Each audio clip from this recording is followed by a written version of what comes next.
Bonjour à toi, Karl. Ça me fait plaisir de parler avec toi pour cette petite interview que tu as accepté de faire. Salut Euh, Teddy. dans un premier temps, je vais te proposer que tu te présentes pour les personnes qui vont regarder cette vidéo. Donc, je te laisse la parole. Super. Eh ben écoute, dans la vie, je suis freelance, architecte de systèmes informatiques, une branche que tu connais bien. Voilà, à mon compte depuis 2012. J'ai une activité assez importante dans l'open source, dans lequel je suis investi depuis avant ça, je pense, 2000, ouais, autour de 2010, un peu avant même, je crois. Voilà, depuis quelques années, j'ai pris un virage un peu différent dans l'entrepreneuriat, dans lequel je lance différents projets. Et ça se recoupe bien, en fait, puisque l'open source et l'entrepreneuriat, il y a beaucoup de choses qui se croisent. J'ai différents projets, donc j'ai créé un agrégateur de liens web qui s'appelle le Journal du Hacker. J'ai créé une newsletter qui se base sur cet agrégateur qui s'appelle le Courrier du Hacker, qui a atteint les 4000 abonnés, 187 numéros, je crois.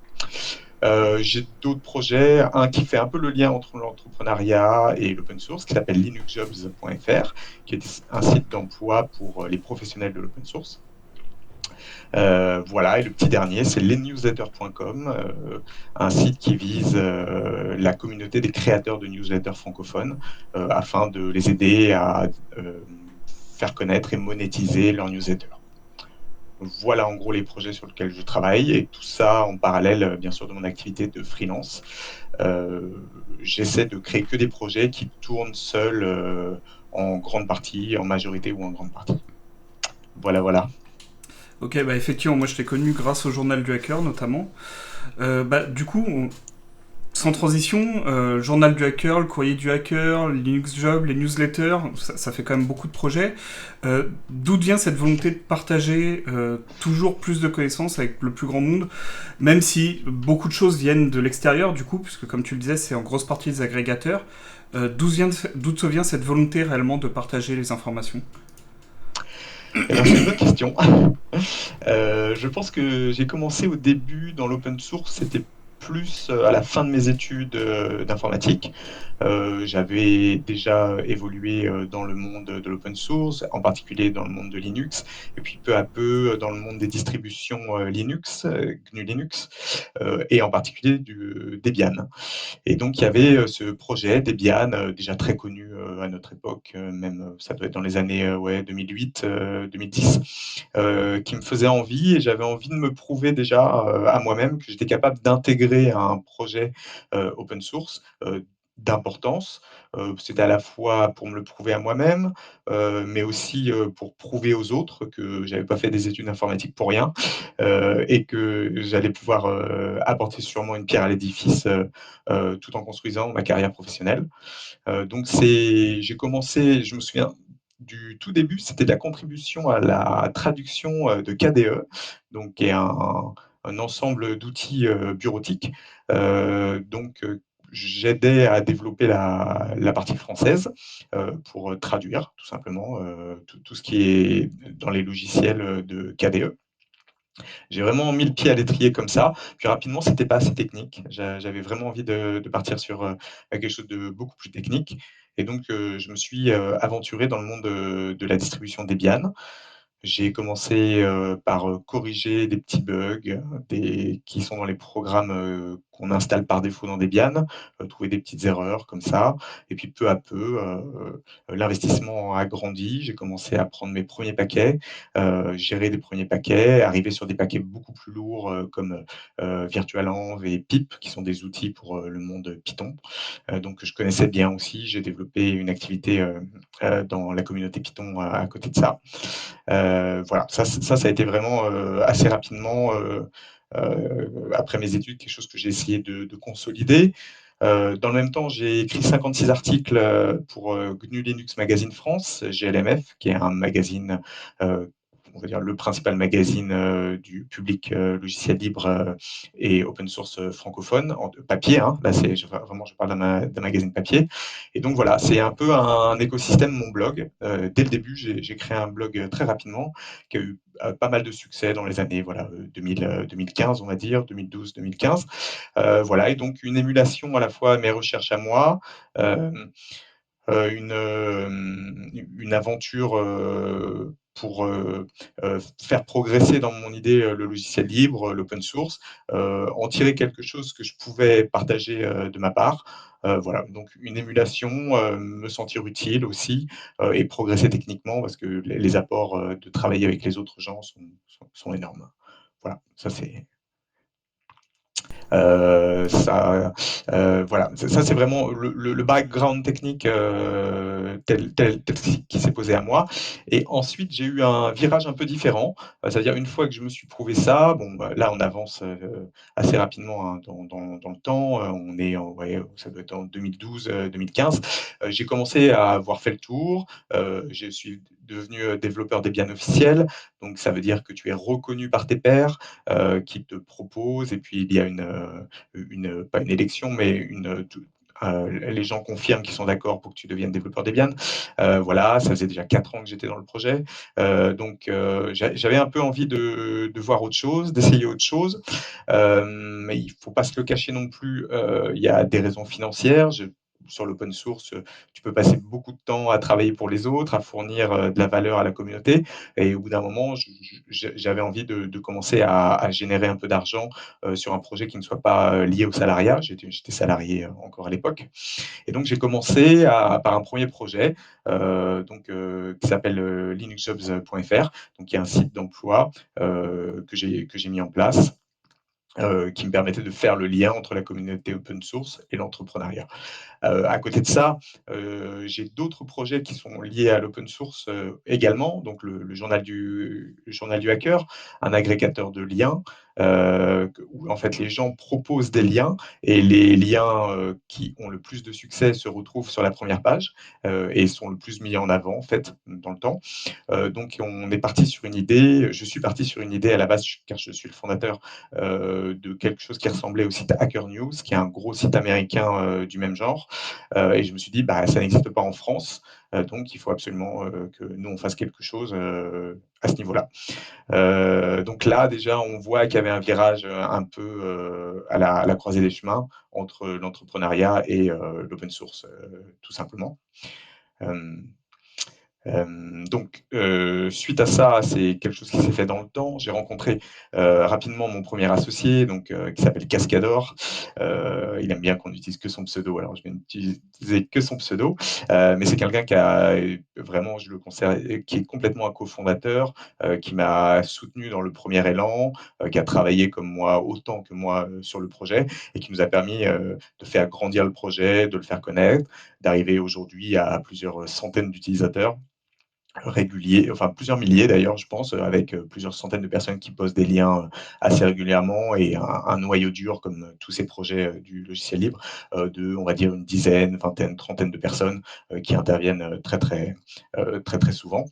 Voilà, c'est vraiment, je pense que c'est le succès d'un de mes projets le plus visible que j'ai eu à l'époque. Vraiment, les gens euh, ont commencé à voir le travail qui était fourni et un peu dans cette direction de l'open source, mais un outil qui était donné à disposition des gens, communautaire et moins confidentiel quand même que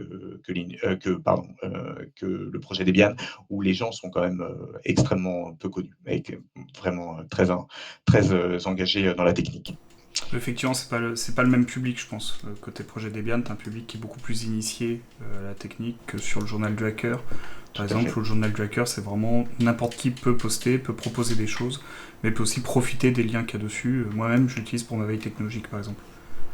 Exactement. Et c'était d'ailleurs l'envie que j'avais, c'était un peu de sortir de la technique aussi, un peu comme je disais dans ce virage vers l'entrepreneuriat et vers un public plus large. Moi, j'ai un blog depuis quasiment le début. J'écrivais assez souvent sur LinuxFR, donc qui est le principal site francophone de la communauté logicielle libre et open source francophone. Donc voilà, j'ai toujours essayé de partager un peu parce que C'est vrai qu'on est dans une niche technique, mais je ressentais quand même le cloisonnement, qui pouvait être un peu limitant pour notre communauté et donc j'ai essayé d'ouvrir ça un peu avec le journal du hacker. C'était vraiment, l'approche d'un projet utilisable par le plus grand nombre, en fait. Hem donc ensuite, vraiment le projet, je pense, intéressant et qui découle du premier, c'est comme j'ai mis un outil, comme j'ai mis un outil à disposition de la communauté, donc avec le journal du hacker, j'ai voulu pousser les gens à utiliser, cet outil et dans cette démarche, j'ai, en fait, parce qu'on est en quasiment open data, on va dire, on peut récupérer la base de données du journal du hacker et faire des projets avec, autres et comme je voulais un peu donner l'exemple, sur ce type, d'initiative, j'ai créé une newsletter qui chaque semaine, résume les meilleurs liens, du journal du hacker et donc que j'ai nommé le courrier du hacker. Cette newsletter est indépendante parce que je ne voulais pas mélanger les 2 projets, mais elle s'appuie très fortement donc sur la base de données et tout le travail, fourni par, comme toi par exemple, les créateurs, de bons billets de blog, qui reçoivent, bah, des critiques, très positives, qui sont sur la première page du journal du hacker. Donc je voulais vraiment continuer à mettre en avant ce travail de la communauté francophone, des créateurs de contenu, des sociétés, voilà, des individus, qui créent, ce contenu que je trouve excellent et donc ça me permettait avec cette newsletter et en faisant ce petit résumé, chaque semaine un peu de remettre une couche auprès d'un public qui pouvait être différent, de celui du journal du hacker parce que le journal du hacker, c'est un agrégateur, il faut aller tous les jours sur le site, l'investissement, est différent. Voilà, l'investissement qu'on doit donner pour suivre ce qui se passe est vraiment différent et donc le courrier du hacker, cette newsletter, que j'envoie une fois par semaine, le vendredi le plus souvent, permet aux gens, dans un temps un peu différent, un temps un peu, décalé, de l'actualité et des news, d'analyser un peu ce qui s'est passé et en plus comme c'est par email et ben, tu lis ton email sur ton téléphone, dans le train, de manière un peu asynchrone en fait, et donc ça marche bien, dès le début j'ai eu, la courbe, des abonnés a augmenté assez rapidement, donc le projet est lancé depuis 3 ans maintenant et donc cette année, on a franchi, le cap des 4 000 abonnés. Donc c'est une recette qui ne change pas, qui reste la même, toujours fournir, les 18-20 meilleurs liens, de la semaine, passée et elle continue à marcher. Le nombre d'abonnés, continue de grandir. Donc je pense, continuer et ça participe encore de sortir de cette niche technique et de vraiment de propager au plus grand nombre, ce que font les créateurs, de la communauté, logiciel libre, et open source francophone. Voilà, voilà un peu pour, un grand panel des projets que je fais. Bah, alors, moi-même, hein, comme tu le disais, j'utilise beaucoup le journal du hacker parce que bah, je squatte régulièrement la première page. Je fais partie des articles qui sont Très souvent bien. partagés. Bravo. Je l'utilise moi-même pour ma veille technologique. Linksjob, j'utilise peu personnellement. Et le courrier du hacker, je suis aussi les newsletters qui sont envoyés. Donc je pense que c'est des projets qui en plus contribuent réellement à propager la connaissance au plus grand nombre, à partager cette connaissance, à l'apporter à tous. Donc bah moi déjà je te remercie pour tout ça. Et Bah, merci à toi de les utiliser. tu as abordé un point qui est très intéressant. Tu as dit que tu étais contributeur actif au projet Debian. Moi, c'est un point qui m'intéresse beaucoup. Je voulais savoir, ça fait quoi concrètement de contribuer à un projet open source de cette envergure? Parce qu'on parle quand même de Debian, c'est un énorme projet. Donc, qu'est-ce que ça fait toi en tant que contributeur? Est-ce que tu peux me dire un peu ce que ça fait de contribuer à un projet de cette taille-là en fait? Alors c'est une aventure qui est un peu en stand-by quand même, pour le reconnaître aujourd'hui, je suis quand même assez loin de Debian, je suis plus dans la partie entrepreneuriat. Mais, on va dire, autour de 2012, j'étais très investi. Donc ça a commencé, d'une manière, comme je le disais au début, triviale. J'ai apporté des petites corrections de bugs, j'ai commencé à parler avec les gens. Donc c'était aussi pour moi la découverte de tout ce qu'on appelle aujourd'hui le mode du télétravail et ça veut dire que, j'étais chez moi, j'envoyais des mails, je discutais en direct, avec d'autres personnes, mais qui étaient à l'étranger. Donc on évoluait complètement de manière asynchrone, tout ça en contribuant au projet Debian, pour, le faire marcher, le faire grandir, de rendre disponible ce que les gens, veulent trouver dans le projet Debian. Donc c'était assez passionnant, clairement, on va dire que j'ai pas vu passer la première année. J'étais à coup de 4 heures par soir, tous les soirs en rentrant du travail. C'était facile, j'étais encore chez ma mère, alors c'est elle qui faisait à manger. Donc c'était vraiment très simple. Mais ouais, à coup de 4 heures au bout d'un an. Et au bout d'un an, donc j'avais une espèce de mentor, quelqu'un avec qui je travaillais très, très régulièrement, un Italien, Sandro Tosi, que je salue.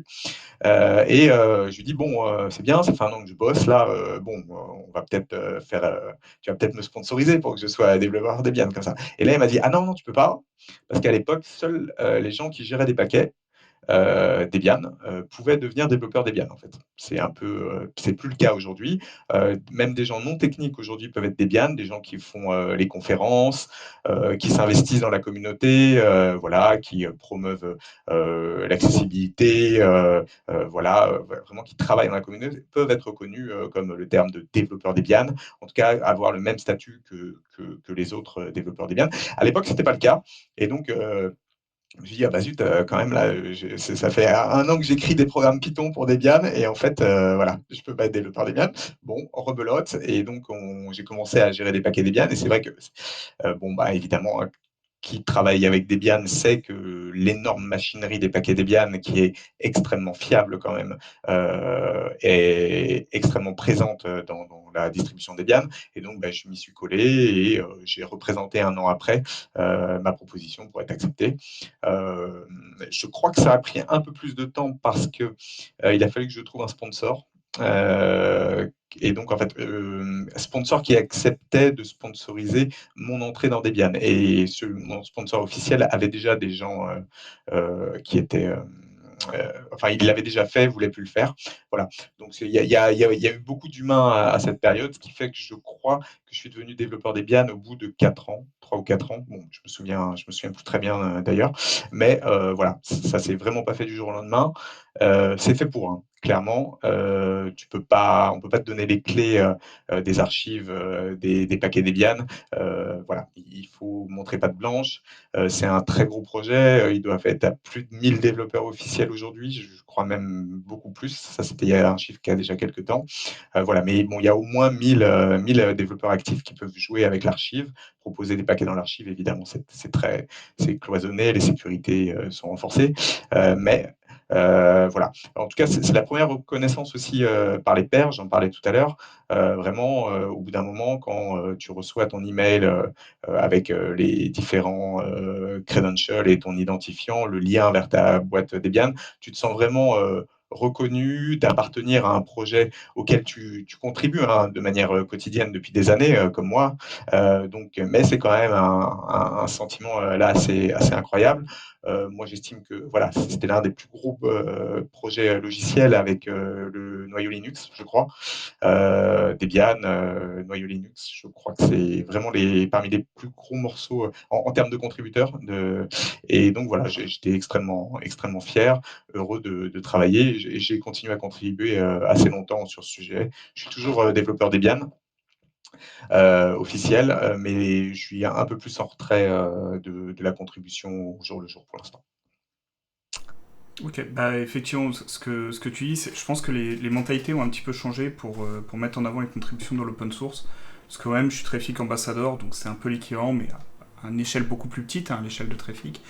Et je sais qu'aujourd'hui, beaucoup de projets essayent de pousser vers la contribution, mais pas forcément de la contribution purement technique. Le simple fait de parler du projet, de le documenter, d'en parler en conférence, etc., permet aussi d'être mis en avant. Après, de ce que tu dis, c'est quand même quelque chose d'assez incroyable, et on retrouve en fait la rigueur Debian est réputé pour sa rigueur, pour sa stabilité, pour sa fiabilité. Et j'ai l'impression qu'on retrouve quand même dans les process que tu as décrits cette rigueur-là, même en interne, dans le développement du projet, on retrouve la même rigueur que ce qui transparaît à l'extérieur, donc c'est plutôt rassurant en fait, surtout sur un projet de cette envergure. Ouais, tout à fait.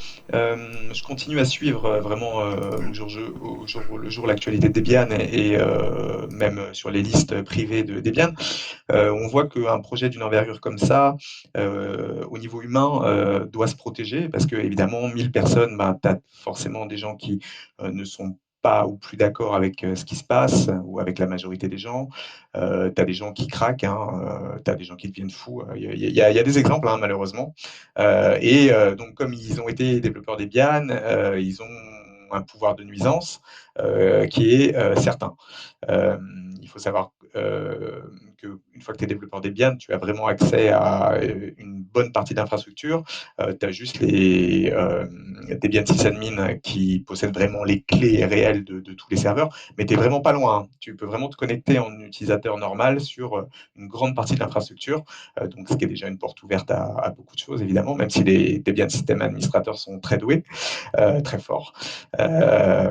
Donc voilà, il y a la machine du projet Debian et surtout avec le nombre grandissant de développeurs a appris évidemment à se protéger elle-même, mais ça reste quand même beaucoup d'humains. Tu vois que les core développeurs Debian, enfin les gens vraiment qui sont là, est extrêmement réduit, hein. Je peux pas, je pense qu'il n'y a pas plus d'une cinquantaine de personnes qui est vraiment des gens qui t'envoient pas un email sans les voir réagir.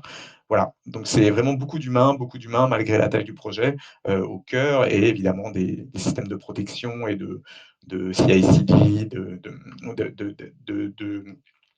de moyens techniques pour faire avancer et protéger le projet. Beaucoup de garde-fous, donc.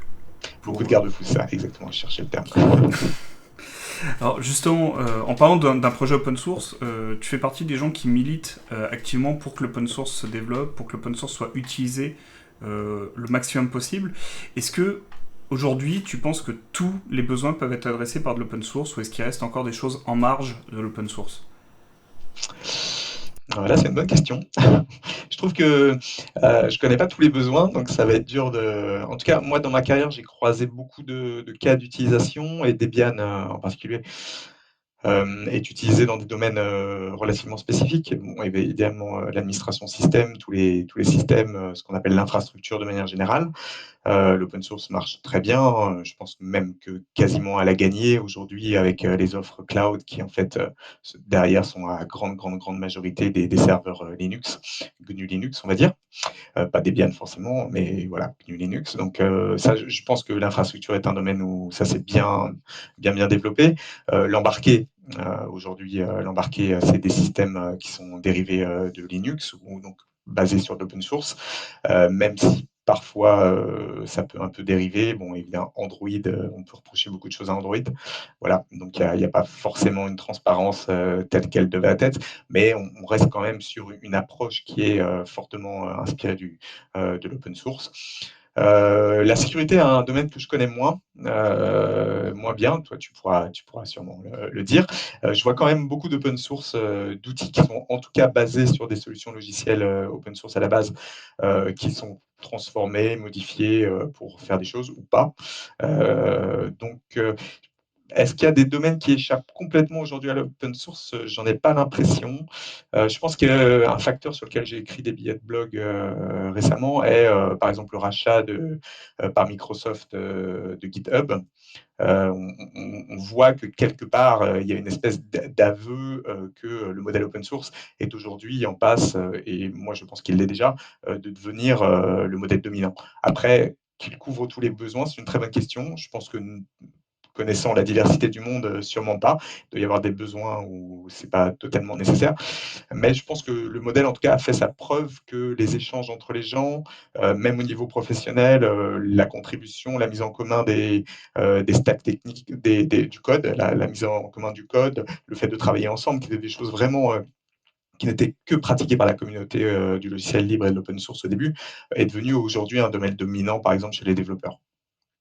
Je ne sais pas ce que tu en penses pour la sécurité, par exemple. Alors pour la sécurité, ça reste un peu en marge, comme tu disais, parce qu'en fait, malheureusement, avec la complexité qu'on embarque aujourd'hui dans la détection dans la détection d'attaques, très souvent, ça reste le monopole de quelques très grosses entreprises.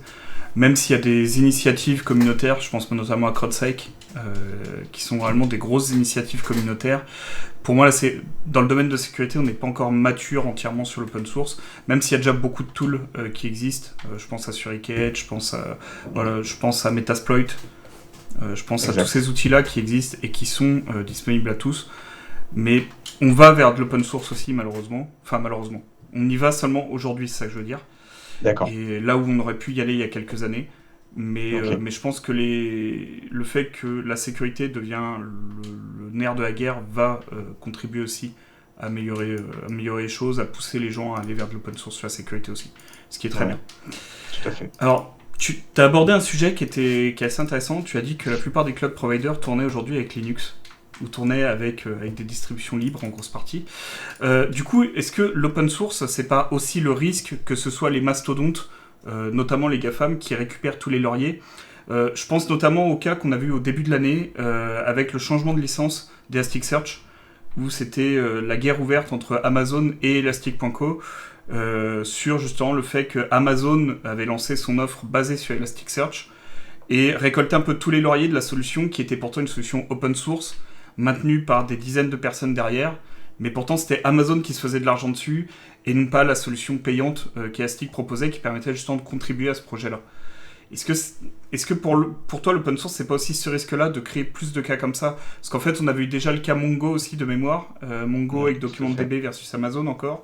On a déjà eu des cas pareils dans le passé, je pense qu'on en aura encore dans le futur. Est-ce que du coup, ça met pas en péril un peu l'open source aussi? Alors, je pense que c'est un problème tout à fait global. Donc là, tu as cité des exemples qui sont des exemples qu'on peut rattacher au modèle économique et à l'entreprise. Tu as cité Elastic, qui est en effet son principal produit, donc qui a reçu quand même beaucoup d'aide de l'open source, hein, mais bon, qui est porté par cette société, qui fait un produit qui est, j'estime, très bien, vraiment, vraiment très efficace, très bien fait. Ils avaient réussi à trouver un modèle économique, et en effet, là, le mastodonte AWS a complètement les met en vraiment les réduit, les ramène à un rôle d'éditeur strict, ou en tout cas les a ramenés, essayait de les cantonner à un rôle d'éditeur strict quand eux essayaient justement de développer de l'infrastructure à la demande avec leur propre offre cloud que j'avais vu d'ailleurs, que j'avais étudié pour une demande d'un des clients qui m'avait l'air bien ficelé, quoique très cher. Mais bon, ils avaient tenté en tout cas d'aller dans cette direction, et oui, AWS est arrivé comme ça et les a en gros, ouais, voilà, restreints, contraints, et en plus, comme ils ont vu que Elastic tentait de développer leur offre cloud, la guerre a été lancée en effet. Ce qui se finit d'ailleurs un peu bizarrement avec un changement de licence pour Elastic, les produits Elasticsearch, tous les produits d'ailleurs, et la création d'un fork. Alors, plus ou moins uniquement maintenu par les gens d'AWS, d'après ce que j'ai regardé. Si tu regardes les core committers, c'est des gens qui travaillent pour Amazon. En tout cas, à l'époque où j'avais regardé il y a quelques mois. Donc un modèle qui est un peu perdant pour tout le monde, je trouve. Et c'est une très bonne question, mais moi j'avais constaté aussi ce problème il y a longtemps avec AWS, qui proposait leur instance Linux, genre Linux Amazon, je ne sais plus comment il l'appelle, je l'utilise jamais c'est pour ça, mais en gros il cachait, il disait bon bah Linux c'est Linux Amazon, c'est pas Debian, c'est pas Red Oui, Hat, c'est pas c'est ouais, Amazon Linux et c'est basé Amazon Linux. sur CentOS. Ouais, voilà, c'est ça, exactement. Et donc, voilà, une envie, encore une fois, un peu de mettre en avant leur marque de manière un peu écrasante pour les autres projets.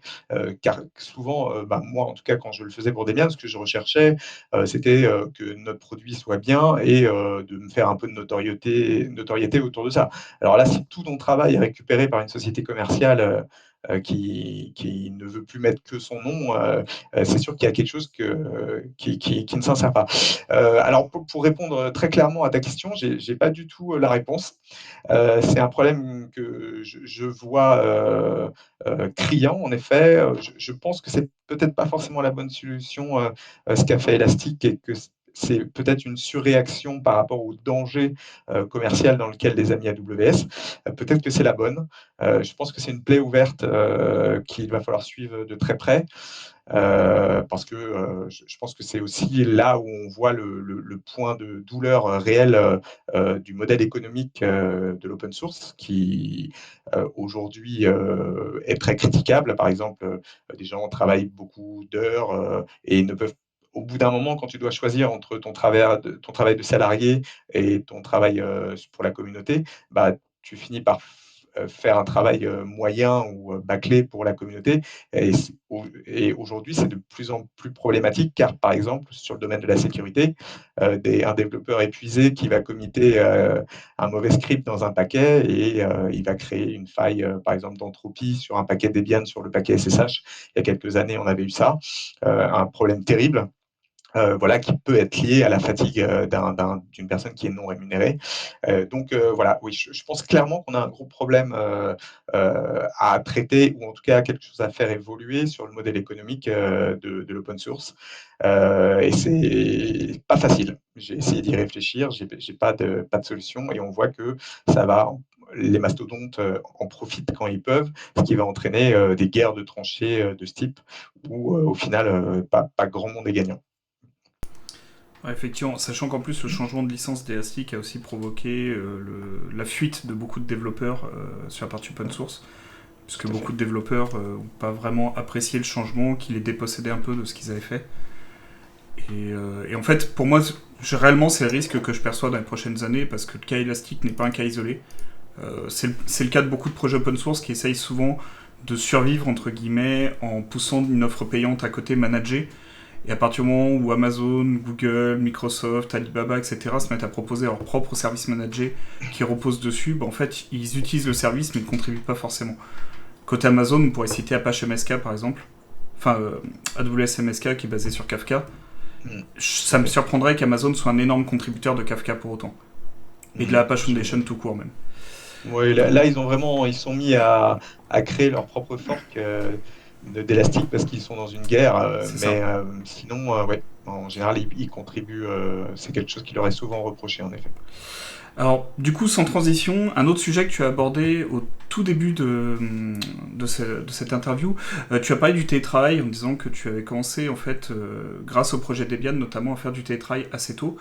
La pandémie actuelle, bah, on est en plein dedans, hein, ça a redistribué pas mal les cartes sur la notion de télétravail. Beaucoup d'entreprises qui étaient contre le télétravail ou qui ne voulaient pas en mettre en place ou qui disaient que c'était impossible, bah, ont réussi à le faire en quelques semaines. Donc la preuve que c'était possible. Euh, Néanmoins, pour beaucoup d'entreprises, ça reste encore aujourd'hui une contrainte et pas une conviction. C'est-à-dire qu'elles le font parce qu'elles n'ont pas le choix, elles le font pas parce qu'elles ont envie de le faire. Et est-ce que toi, de ton point de vue, tu penses que c'est quelque chose qui va évoluer dans un sens ou dans l'autre dans les prochaines années? Partons du principe que cette pandémie va s'arrêter un jour, ou qu'on apprendra à vivre avec. En tout cas, est-ce que le télétravail va être quelque chose qui va perdurer d'après toi, qui va évoluer, ou quelque chose où au contraire les entreprises vont revenir dessus et dire bah non, maintenant c'est tout le monde de nouveau sur site, comme auparavant? Alors, euh, il y a plusieurs questions. Il y a plusieurs questions en fait sur ce sujet. Donc en effet, le télétravail, on l'a vu en confinement de 2020 en France, par exemple, est devenu massif et a été vraiment un choc pour beaucoup de salariés, beaucoup d'entrepreneurs d'ailleurs aussi, hein. Les gens se sont retrouvés confrontés à une culture et à un usage qu'ils ne connaissaient pas. Donc les entreprises s'y sont mis bon an mal an. Certaines ont très bien réussi la transition, étaient prêtes, mais restaient dans des usages de présentiel euh, par habitude, tout simplement. Et donc, elles ont découvert les avantages pour le coup du télétravail, parce qu'elles faisaient quasiment du télétravail. Quand les gens se réunissent dans un bureau et utilisent que des outils pour le télétravail, on est déjà à 70-80% de télétravail, on va dire, de fait. Donc voilà, et certaines entreprises n'ont eu aucun problème à y passer, ça a été très facile pour eux. Ça a été une catastrophe pour d'autres. Les moyens techniques n'étaient pas en place. La culture des salariés, du middle management et du grand management, on va dire, n'était pas du tout prête. En gros, l'entreprise vraiment ne pouvait faire qu'un rejet de ce qui allait se passer. Ça a mené à des burn-out pour les salariés, une impression d'être inutile pour les managers, une impression de fainéantise pour les dirigeants auprès euh, que l'entreprise n'arrivait plus à avancer. Voilà, on a eu vraiment un peu de tout qui s'est créé à ce moment-là. Le retour en arrière, enfin La détente, voilà, la détente et donc le retour à une préconisation du télétravail légère a été très intéressante. Donc on a vu que certaines entreprises sont revenues dessus immédiatement, genre le lundi, tout le monde est revenu dans les bureaux. On a vu qu'il y avait ce cas et puis que finalement le un jour, le vendredi, s'est transformé en 2 jours, 2 jours et demi, 3 jours pour beaucoup d'entreprises. On va dire que ça c'est un cas qui s'est avéré massivement, qui a permis de promouvoir le télétravail en interne d'une manière évidemment moins importante que le télétravail à temps complet, mais on voit que ça s'est quand même ancré quelque part. Il y a le cas où les entreprises ont vraiment compris les avantages que ça a. Et là, je pense particulièrement aux entreprises éditrices de logiciels qui ont réalisé qu'elles avaient un marché des développeurs qui n'était plus le marché local français, mais qui était le marché local, le marché mondial en fait. Donc elles pouvaient recruter de manière mondiale, qu'elles pouvaient avoir leurs développeurs qui soient par exemple en Bretagne alors que leurs bureaux, eux, sont à Paris.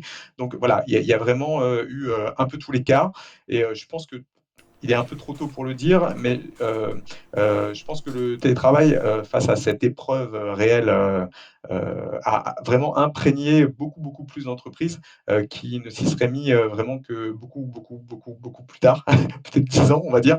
Je pense qu'en 10 mois, on a fait ce qu'on aurait pu faire en 10 ans. Alors, est-ce que c'est souhaitable ou pas? Moi, je ne souhaite pas que les gens soient mal. Donc, les salariés, les burn-out, tout ça, ça a été terrible. Il y en a eu beaucoup. Des émissions sur France Culture qui passaient en boucle, qui parlaient de ça, et c'était un problème réel, hein, évidemment. Donc il y a eu un peu toutes les expériences, les métiers comme le nôtre, peut-être je parlais des développeurs, mais les gens d'infrastructure aussi. Moi, j'ai fait quasiment, ça fait pratiquement 4 ans que je suis en full télétravail maintenant. S'ils traitent très bien. Moi, je connais des fonctions support, support technique, ça se passe pas très bien parce que les gens ne sont plus sur place. Alors quand quelqu'un du métier veut appeler le support technique et que la personne n'est pas là pour lui montrer quelque chose sur l'écran, voilà, il y a des succès et des échecs là-dedans. Euh, donc voilà, c'est un mélange un peu de contraintes au début. Ensuite, à la détente, elles ont pu un peu réfléchir à tout ça, mixer l'expérience. Donc je pense clairement qu'on va sur une pente décroissante à la sortie de l'épidémie, de l'utilisation du télétravail, parce que le réflexe de revenir en arrière est simple, mais on a aussi montré que quelque part, les entreprises n'allaient pas couler face au télétravail, ou en tout cas peu, beaucoup, beaucoup, la majorité, la grande majorité allait survivre à cette épreuve. Et donc, ça va laisser quelque chose dans la tête des gens et la tête de pont des développeurs et la recherche des développeurs aujourd'hui, qui est un sujet ressources humaines très, très difficile pour toutes les entreprises qui ont besoin de gens qui écrivent du soft, vont continuer à promouvoir le télétravail sur cette population qui veut être mobile, nomade numérique, l'aventure. Voilà. Donc, je Mais pense que ce sera équilibré. du coup, en fait, là, ce que tu décris, c'est assez intéressant parce que la dernière partie, en fait, tu indiques qu'en fait, les entreprises vont devoir le promouvoir de toute façon pour arriver à recruter. Donc, du coup, est-ce qu'on reste pas quand même, malgré tout, dans quelque chose qui leur est imposé indirectement, plutôt que dans une vraie conviction, une vraie volonté de mettre en place du télétravail, mais plutôt dire on met du télétravail parce que sinon on n'arrivera pas à recruter de toute façon. Tout à fait. Alors là, je vais prendre ma casquette d'entrepreneur.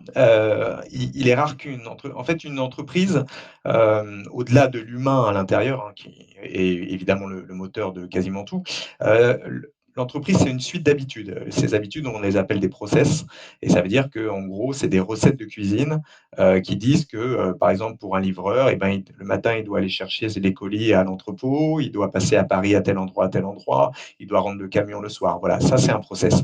Eh ben, l'entreprise, c'est une suite de process comme ça et qui se sont formés en fait face aux échecs de l'entreprise souvent. Ils faisaient ça, puis il y a eu le feu dans un camion, alors on change le process. Donc en fait, une entreprise apprend beaucoup dans la douleur.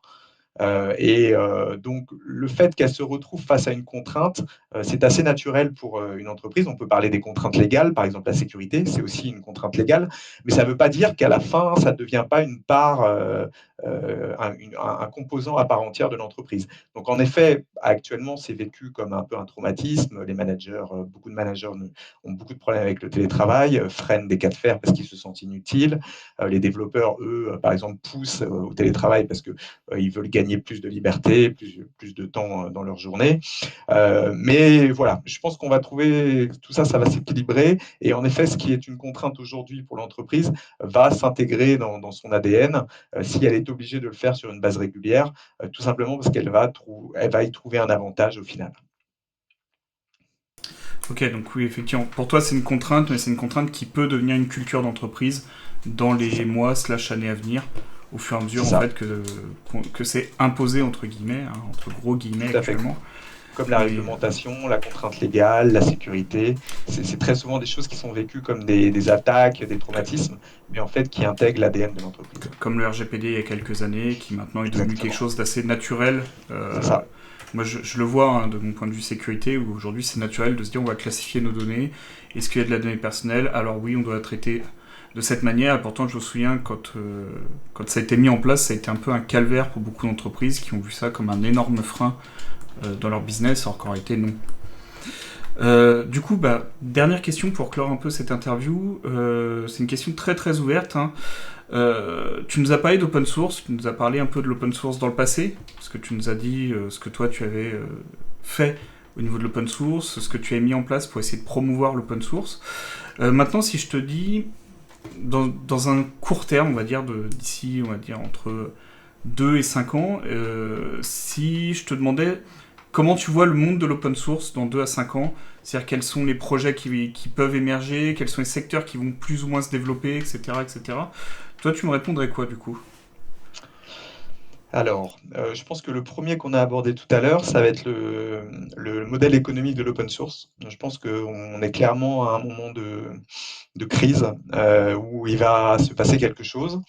Est-ce que ça va être une évolution des licences de base que l'on connaît, comme a tenté par exemple la société Elastic, qui est ressentie un peu comme une trahison par les mouvements durs de l'open source et les licences même logicielles libres.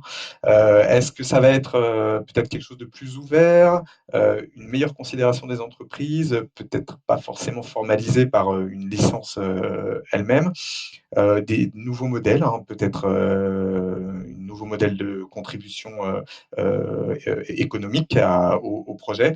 Voilà, c'est très ouvert. J'ai pas du tout la réponse, mais je pense que là, on est vraiment dans une étape charnière où l'open source va chercher un nouveau modèle économique.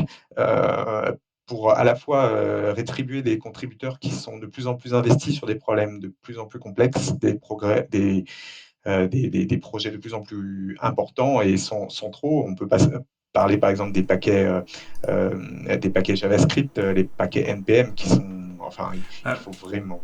Pardon. même plus récemment, le cas Log4j, où en fait ça a permis de mettre un peu en exergue le fait que c'était très peu de développeurs en fait qui maintenaient le paquet, ce paquet qui a eu plusieurs failles majeures d'affilée.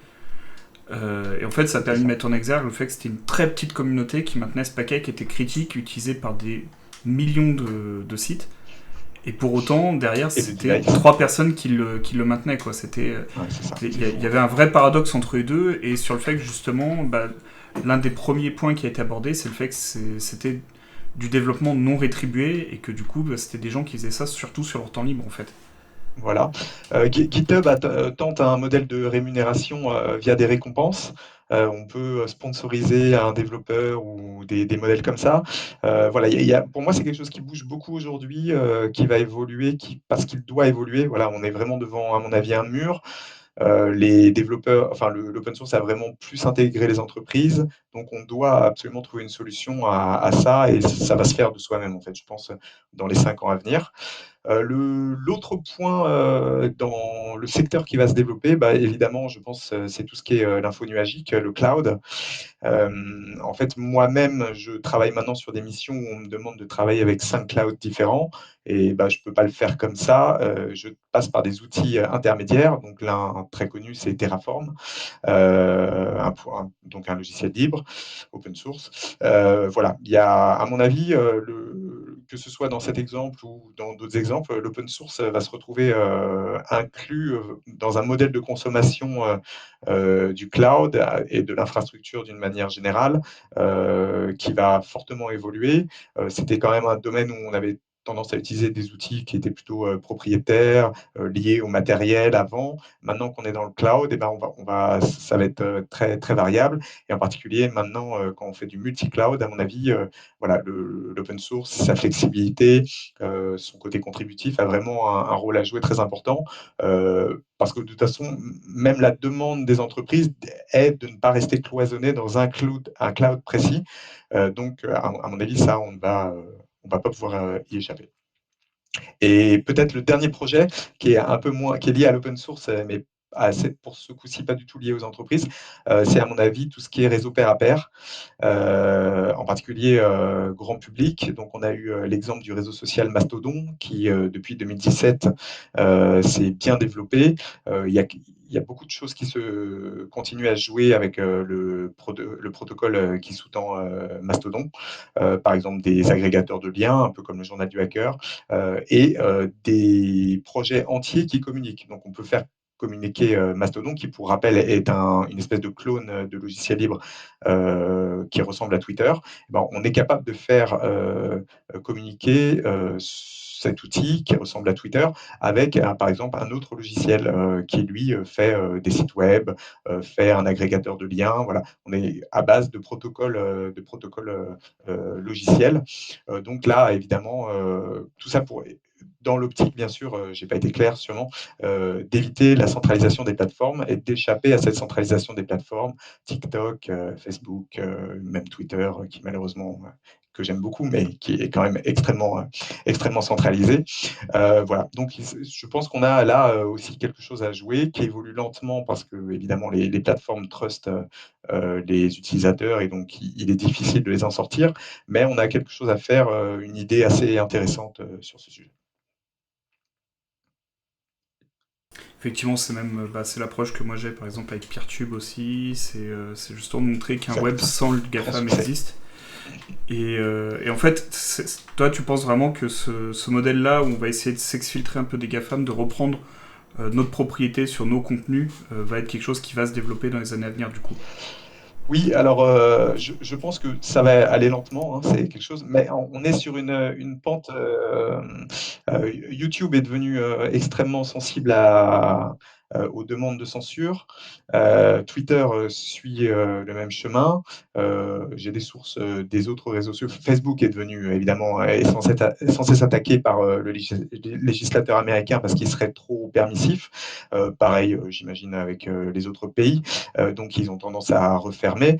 Donc évidemment, tous les gens qui vont essayer d'échapper un peu à ça, d'avoir une liberté d'expression qui ne soit pas contrôlée. Parfois, c'est même pas une liberté d'expression, c'est juste pour des raisons commerciales. Vous avez un ennemi qui va demander à ce que fermez votre compte sur l'une de ces plateformes. Il suffit d'envoyer une lettre d'avocat et puis évidemment, on ferme votre compte de manière préventive. C'est quelque chose qui arrive tous les jours, hein, il faut en avoir conscience. Voilà. Donc, je pense que je ne sais pas si la forme et surtout l'impact et la taille que ça va avoir, mais je pense qu'avec Peertube, comme tu dis, des gens qui récupèrent le réseau Mastodon au niveau politique pour en faire des plateformes indépendantes de Twitter, voilà, on a quand même beaucoup de modèles et ça s'accélère. Pour Mastodon, que je connais bien, par exemple, il y a eu une offensive contre les travailleuses du sexe, donc qui se sont retrouvées du jour au lendemain, impossible de communiquer sur cette plateforme. Donc il y a eu à la fois un clone qui s'est créé sur un autre réseau, mais aussi beaucoup qui sont arrivés sur des instances dédiées de Mastodon. Donc on voit que c'était lié au puritanisme américain, évidemment.